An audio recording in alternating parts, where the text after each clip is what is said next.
SV6 news కు స్వాగతం. ముందుగా హెడ్లైన్స్. నేడు ప్రతి భారతీయుడు 21వ శతాబ్దంలో వీక్షిత్ భారత్ ను నిర్మించేందుకు అవిశ్రాంతంగా కృషి చేస్తున్నాడు ప్రధాని మోదీ.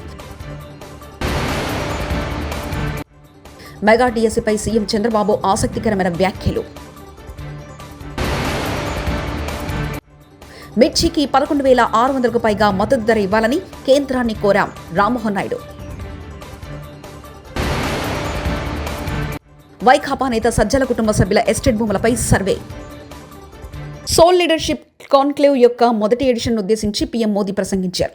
మరియు వీక్షిత్ భారత్ 2047 సౌల్ సంప్రదాయం ప్రకృతిని కలిపే సంస్థ కొత్త తరం ప్రామాణికమైన నాయకులను రూపొందించే లక్ష్యంతో నడిచింది.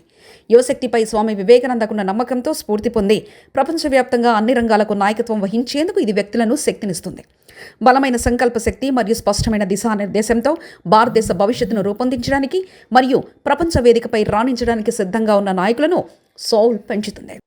ऐसी कोई जड़ी बूटी नहीं जिससे औषधि न बन सके, कोई भी ऐसा व्यक्ति नहीं जो अयोग्य हो, लेकिन सभी को जरूरत सिर्फ ऐसे योजनाकार की है जो उनका सही जगह इस्तेमाल करे. ఏపీలోని మిర్చి రైతులను ఆదుకోవాలని కేంద్ర వ్యవసాయ శాఖ మంత్రి శివరాజ్ సింగ్ చౌహాన్ కోరామని కేంద్ర మంత్రి కింజరాపు రామ్మోహన్ నాయుడు తెలిపారు. మిర్చికి 11,600కు పైగా మద్దతు ధర ఇవ్వాలని కేంద్రాన్ని విజ్ఞప్తి చేశామన్నారు. ఢిల్లీలో కేంద్ర వ్యవసాయ శాఖ ఆధ్వర్యంలో జరిగిన కీలక సమావేశం అనంతరం మీడియాతో ఆయన మాట్లాడారు. నిన్న అగ్రికల్చర్ మినిస్టర్ శివరాజ్ సింగ్ చౌహాన్ గారు ప్రత్యక్షంగా ఇక్కడ అందుబాటులో లేకపోయినా ఆ మీటింగ్కి వర్చువల్లో కూడా ఆయన అటెండ్ అయ్యి మరి కొన్ని విషయాల మీద చంద్రబాబు నాయుడు గారు కూడా రాష్ట్రం తరపున మిర్చి రైతుల తరపున ఉన్నటువంటి సమస్యలు ప్రస్తావిస్తే అది ఖచ్చితంగా ఇమీడియట్గా టాప్ ప్రయారిటీ మీద తీసుకొని అవన్నీ కూడా సెటిల్ చేస్తామని చెప్పి కూడా ఆయన హామీ ఇవ్వడం జరిగింది. వేరేగా ఒక మీటింగ్ ఈ రోజు పెడతామని చెప్పి ఇచ్చినటువంటి హామీ ప్రకారం ఈ రోజు ఒక మీటింగ్ పెట్టుకున్నాం. అగ్రికల్చర్ మినిస్ట్రీ తాలూకు అధికారులు నేను కూడా అటెండ్ అయ్యాను. రాష్ట్రం తరపున అచ్చెన్నాయుడు గారు అలాగే అక్కడ ఉన్నటువంటి అగ్రికల్చర్ టీం అందరూ కూడా అటెండ్ అయ్యి మళ్ళీ ఆ సమస్యల మీద ప్రత్యేకంగా చర్చించడం కూడా జరిగింది. అందులో ముఖ్యంగా ప్రొక్యూర్మెంట్కి సంబంధించి, ఎందుకనంటే ఇది ఇమీడియట్గా స్టార్ట్ అవ్వాలనే ఆలోచనతో చంద్రబాబు నాయుడు గారు నేను రిక్వెస్ట్ చేశారు. మరి దాన్ని సీరియస్గా తీసుకొని కేంద్ర ప్రభుత్వం అలాగే మంత్రి గారు కూడా దాన్ని ఇమీడియట్గా చేయిస్తామని చెప్పి హామీ ఇచ్చారు. వీలైనంత త్వరగా కేంద్రం నుంచి కూడా డిఫరెన్స్ ఆఫ్ ప్రైస్ ఏదైతే ఉందో దాన్ని పే చేయడానికి ఏదైతే 25% వరకు వాళ్ళకి MIS minimum market intervention scheme ద్వారా ఉందో దాన్ని పొడిగిస్తూ 75% వరకు కూడా కమిటీ ఆఫ్ మినిస్టర్స్ ద్వారా అప్రూవల్ తీసుకొని 75% వరకు కూడా చేస్తామని చెప్పి స్పష్టంగా హామీ కూడా ఇవ్వడం జరిగింది. అయితే ప్రైస్ దీనికి తీసుకోవడానికి కింటా తాలూకా ప్రైస్ రాష్ట్రం తరపున మనం క్యాల్కులేట్ చేసింది కాస్ట్ ఆఫ్ ప్రొడక్షన్ కానీ లేబర్ కాస్ట్స్ కానీ ప్రాక్టికల్గా గ్రౌండ్ లెవెల్లో రైతులు ఎంత పెడుతున్నారో దాన్ని అంతటినీ కూడా క్యాల్కులేట్ చేసి సుమారు 11,600 రూపాయలు ఇస్తే మరి వీళ్ళ తరపున 10,000 చిలుకల వరకే ఇవ్వడం జరిగింది. సో దాన్ని కూడా గట్టిగా రిప్రజెంట్ చేశాం. ఎట్టి పరిస్థితుల్లో క్వింటా తాలూకా ప్రైస్ ఏదైతే దీనికోసం క్యాల్కులేషన్కి యూజ్ చేస్తున్నామో అది పెంచాలి. 11,600 అయినా దానికంటే ఇంకెక్కువ వస్తే ఎక్కువైనా సరే పెట్టాలని చెప్పాం. ఐకార్కి సంబంధించినటువంటి అధికారులు కూడా పిలిచారు. వాళ్ళకు కూడా స్పష్టంగా ఇన్స్ట్రక్షన్స్ కూడా మరి మినిస్టర్ గారు ఇచ్చారు. ఎట్టి పరిస్థితుల్లో ఆ ప్రైస్ని కూడా ఇంప్రూవ్ చేయాలని. సో అది కూడా చాలా పాజిటివ్గా ఉందని కూడా ఈ సందర్భంగా తెలియజేస్తున్నాం. అలాగే మూడో పాయింట్ నిన్న కూడా ప్రస్తావనలోకి వచ్చింది. ఎక్స్పోర్ట్స్ గతంలో జరిగినటువంటి విధంగా ఈరోజు జరగట్లేదు. దానికి ఇంటర్నేషనల్ జియోపొలిటికల్ ఇష్యూస్ కొన్ని ఉన్నాయి. అయినప్పటికీ కూడా ఎక్స్పోర్ట్స్ని మళ్ళీ మనం ఎలా ప్రోత్సహించాలి అనే ఆలోచనతో దాని మీద కూడా కొన్ని నిర్ణయాలు చర్చలో వచ్చాయి. ఆ నిర్ణయాలని ఏ రకంగా అమలులోకి తీసుకొని రావాలన్న దాని మీద రాష్ట్రంలోనే ఎక్స్పోర్ట్స్కి సంబంధించి ఎక్స్పోర్టర్స్ దీనికి ఈ యొక్క చిల్లీ ఫీల్డ్కి సంబంధించిన ఎక్స్పోర్టర్స్ కానీ ఎఫ్పిఓస్ కానీ రైతులు కానీ అందరినీ కూడా కూర్చొని పెట్టి వాళ్ళ ద్వారానే సమస్యలు ఏమున్నాయో తెలుసుకొని దానికి హెల్ప్ చేసే విధంగా చర్యలు తీసుకోవాలని ఒక నిర్ణయం తీసుకున్నాం. మిర్చి రైతులతో ఒక ప్రత్యేక మీటింగ్ ఎక్స్పోర్టర్స్తో కూడా పెట్టి దీనికి ఉన్నటువంటి సమస్యలు ఇప్పుడు ఇమీడియట్గా ఎక్స్పోర్ట్స్ పెంచడానికి ఏంటి, లాంగ్ టర్మ్లో కూడా మిర్చి రైతుల తాలూకా ఆదాయం పెరిగే విధంగా ఎక్స్పోర్ట్స్ని ఏ రకంగా మనం ఇంటర్నేషనల్ మార్కెట్కి లింక్ చేయాలి. ఈ రెండింటి మీద కూడా ఒక సదస్సు అక్కడ పెట్టి దాని ద్వారా వచ్చినటువంటి సజెషన్స్ ఏవైతే ఉంటాయో దాన్ని కూడా మనం అమలు చేస్తామని చెప్పి మంత్రి గారు అయితే స్పష్టంగా హామీ ఇవ్వడం జరిగింది. దీన్ని ఇమీడియట్ గా కేంద్ర ప్రభుత్వం నుంచి డబ్బులు తెచ్చి ఆ డిఫరెన్స్ ఆఫ్ ప్రైస్ ఏదైతే ఉంటుందో మార్కెట్ కి కానీ ఈ రోజు ఉన్నటువంటి కాస్ట్ ఆఫ్ ప్రొడక్షన్ ఈ రెండింటికి తేడా ఉన్నది కేంద్ర ప్రభుత్వం భరించి ఇస్తుందని చెప్పి స్పష్టంగా హామీ ఇవ్వడం జరిగింది. దీన్ని ఎంత త్వరగా వీలైతే అంత త్వరగా అమల్లోకి తీసుకొని రావడానికి ప్రొసీజరల్ గా ఏవైతే ఉన్నాయో వాటన్నిటి మీద డిస్కస్ చేసి ఇమీడియట్ గా ఆ స్కీమ్ ద్వారా చేయిస్తాం. ఐకార్ ద్వారానే మనం పెట్టినటువంటి ప్రైసే ఈ రోజు 11,600 పెట్టాం. ఐకార్కి అది మ్యాచ్ చేయమని చెప్తున్నాం. ఈరోజు కాస్ట్ ఆఫ్ ప్రొడక్షన్ మేము చాలా పక్కాగా క్యాలిక్యులేట్ చేసాం రైతుల ఒపీనియన్లు తీసుకొని. సో అంత ఉండాలి. ఇంకా అవకాశం ఉంటే లేబర్ కాస్ట్ ఇవన్నీ కూడా ఉన్నాయి. ఇప్పుడు కష్టాల్లో ఉన్నారు. ఏది ఇచ్చిన రూపాయి రైతుకే వెళ్తుంది కాబట్టి అవకాశం ఉంటే దానికన్నా పెంచమన్నాం. సో ఐకార్ ఆ ప్రాసెస్లో ఉంది. పాజిటివ్గా ఉన్నారు పెంచడం అనే ప్రాసెస్. ప్రస్తుతానికి ఆంధ్రప్రదేశ్కి సంబంధించి ఇప్పుడు ఆంధ్రప్రదేశ్లోనే మనం అనుకుంటే గుంటూరు, పల్నాడు, కర్నూలు, రాయలసీమలో ఉన్నటువంటి రైతులందరికీ కూడా ఇది బెనిఫిట్ అవుతుంది కాబట్టి ప్రస్తుతం మనం ఇచ్చినటువంటి రిప్రజెంటేషన్ ఆంధ్రప్రదేశ్ రాష్ట్రం తరఫున ఇచ్చాం. వైకాపా నేత సజ్జల రామకృష్ణారెడ్డి కుటుంబ సభ్యుల ఎస్టేట్ భూములపై అధికారుల బృందం సర్వే చేపట్టింది. ప్రభుత్వ అటవీ శాఖ భూములను ఆక్రమించారనే అభియోగాలపై సమగ్ర సర్వే నిర్వహించారు. వైఎస్ఆర్ జిల్లా సీకేదిన్నె మండలంలో చిత్తూరు కర్నూలు జాతీయ రహదారి పక్కన ఉన్న భూముల్లో రెవెన్యూ, అటవీ శాఖ ల్యాండ్ సర్వేయర్ల బృందాలు సర్వే చేపట్టాయి. అక్రమ కేసులు బనాయిస్తున్న వారి పేర్లు రాసి పెట్టుకోండి. రేపొచ్చేది మన ప్రభుత్వమే. 1కి 2 తిరిగిచ్చేద్దాం. వచ్చే ఎన్నికల్లో వైఎస్ జగన్ గారు చెప్పిన విధంగా 2.0 చూడబోతున్నాం. పార్టీ కోసం కష్టపడిన నాయకుడు, కార్యకర్తలను హక్కును చేర్చుకుంటాం. నిన్న తిరుపతి జిల్లాలోని కోట మండలం విద్యానగర్లో మాజీ ముఖ్యమంత్రి నెదురుమల్లి జనార్దన్ గారి 90వ జన్మదిన సందర్భంగా భారీ రక్తదాన శిబిరంలో నెదురుమల్లి రామ్ కుమార్ రెడ్డి భరోసా ఇచ్చారు.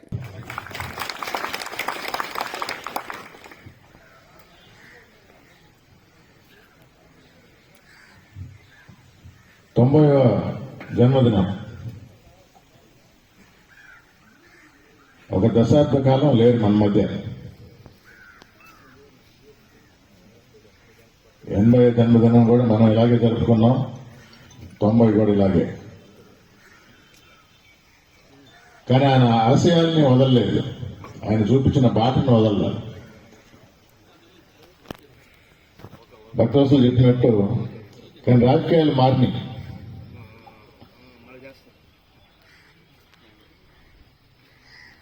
దానికి అనుగుణంగా నాయకులుగా మేము కూడా మారాలి కొంచెం. కానీ ఆయన చూపించిన క్రమశిక్షణ, ఆయన చూపించిన బాట వదలకుండా, అంటే నమ్ముకున్న వాళ్ళని, నమ్ముకున్న వారి కోసం ఎంత దూరమైనా వెళ్ళాలి. అది నాలో ఉంది.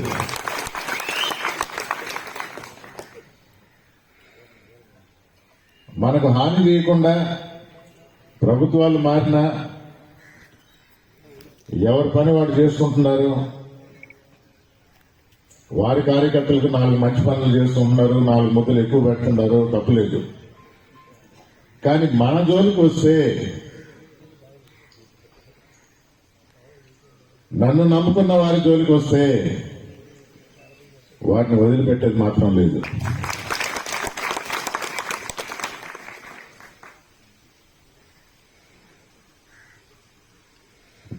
మంచితనం ఎల్లకాలం పనిచేయదంటారు. జనార్దన్ రెడ్డి గారు మంచి పనులు చేస్తూ గుండెల్లో నిలిచిపోయాడు. ఆ బాటను మర్చిపోము, ఆ బాటను వదలం. బీఆర్ఎస్ అధికారంలో ఉన్న 9 ఏళ్లు చంద్రబాబును రాష్ట్రంలో అడుగుపెట్టనివ్వలేదని మాజీ మంత్రి జగదీశ్వరరెడ్డి అన్నారు. ఒకసారి తెలంగాణలో అడుగుపెట్టాలని చూస్తే తరిమేశామని ఘాటు వ్యాఖ్యలు చేశారు. కృష్ణా జలాల విషయంలో రాష్ట్రంలో ఉన్న 2 పార్టీలు స్వార్థ ప్రయోజనాల కోసం చంద్రబాబుకు, మోదీకి తలొగ్గి రాష్ట్ర ప్రజలు మోసం చేస్తున్నారని ఆరోపించారు. మీరు వచ్చి చేదగాని రండలు మీ వ్యక్తిగత అవసరం కొరకు, మీ స్వార్థ ప్రయోజనాల కొరకు వాళ్ళకు తలొగ్గి, ఓడు చంద్రబాబు నాయుడుకి తలొగ్గి, ఓడు మోడీకి తలొగ్గి ఈ రాష్ట్ర ప్రజలకు ద్రోహం చేసుకుంటూ మీరు మాట్లాడతారా? బీజేపీని అనడానికి వణుకు పుడుతుంది. ఎందుకంటే నీ నాయకుడు ఆయన బీ టీం ఉన్నాడు కాబట్టి. చంద్రబాబుని అనడానికి వణుకు పుడుతుంది. ఎందుకు? చంద్రబాబు ద్వారా పైరవి చేసి ముఖ్యమంత్రి పదవి తెచ్చుకుందామని పైన మోడీతో సఖ్యత కొరకు చంద్రబాబు దగ్గర లైన్ కడుతున్నారు మీ మంత్రులు.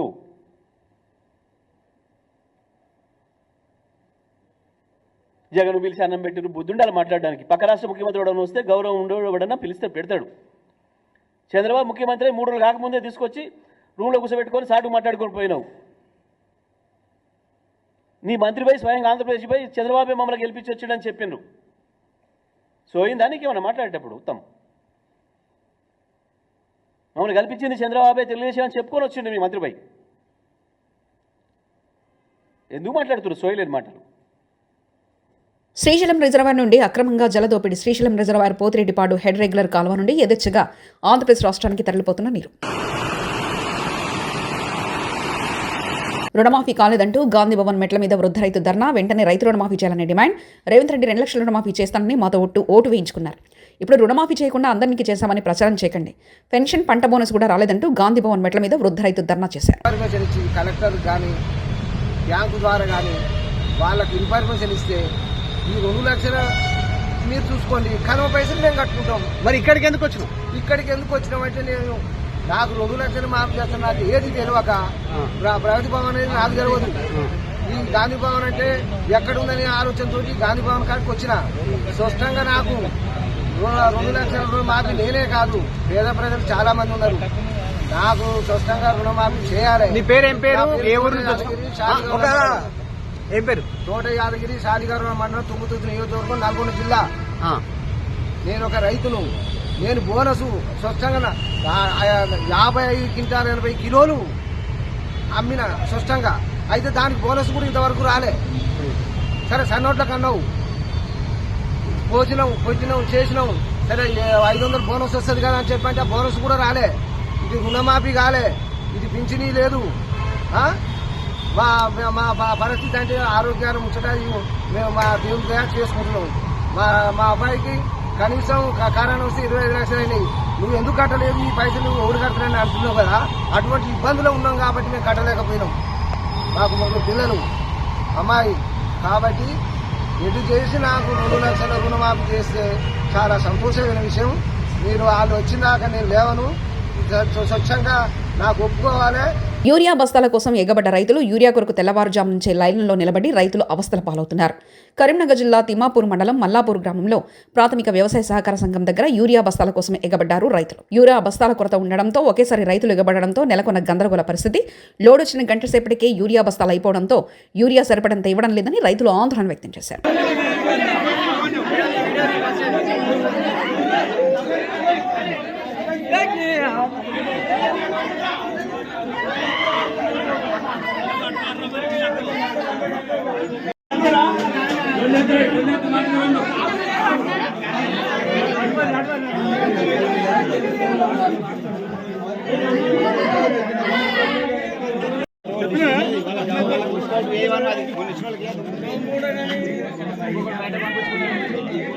హోటల్ తాజ్ బంజారాను సీజ్ చేసిన జీహెచ్ఎంసీ అధికారులు 2 సంవత్సరాలుగా పన్ను చెల్లించడంలో తాత్సారం చేశారని, పలుమార్లు నోటీసులు జారీ చేసినా స్పందించలేదని, ఆఖరికి రెడ్ నోటీసులు సైతం జారీ చేశామని తెలిపిన ఏఎంసీ ఉపలయ్య నోటీసులకు స్పందించినందుకు హోటల్ తాజ్ బంజారాను సీజ్ చేసిన అధికారులు 2 సంవత్సరాలుగా హోటల్ తాజ్ బంజారా 1.40 కోట్ల పన్ను బకాయి ఉన్నారని తెలిపిన అధికారులు బంజాహిల్స్ రోడ్ నెంబర్ 1లో ఉన్న స్టార్ హోటల్ తాజ్ బంజారా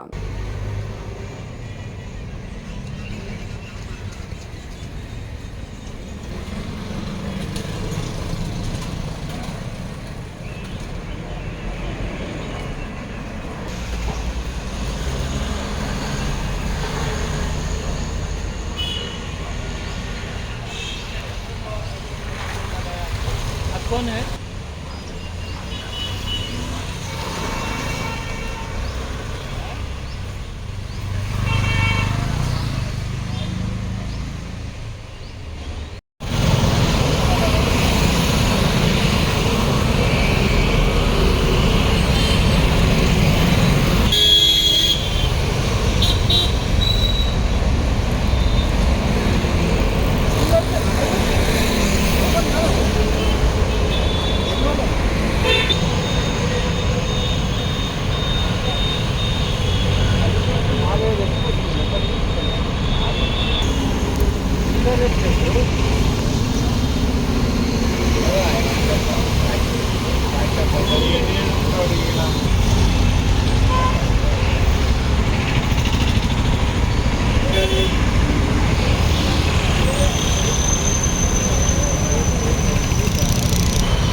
నేడు ప్రతి భారతీయుడు 21వ శతాబ్దంలో వీక్షిత్ భారత్ను నిర్మించేందుకు అవిశ్రాంతంగా కృషి చేస్తున్నాడు ప్రధాని మోదీ. మెగా డిఎస్సీపై సీఎం చంద్రబాబు ఆసక్తికరమైన వ్యాఖ్యలు. మిర్చికి 11,600కు పైగా మద్దతు ధర ఇవ్వాలని కేంద్రాన్ని కోరాం. రామ్మోహన్ నాయుడు. వైకాపా నేత సజ్జల కుటుంబ సభ్యుల ఎస్టేట్ భూములపై సర్వే. ఇవి బులెటిన్ విశేషాలు. చూస్తూనే ఉండండి SV6 న్యూస్.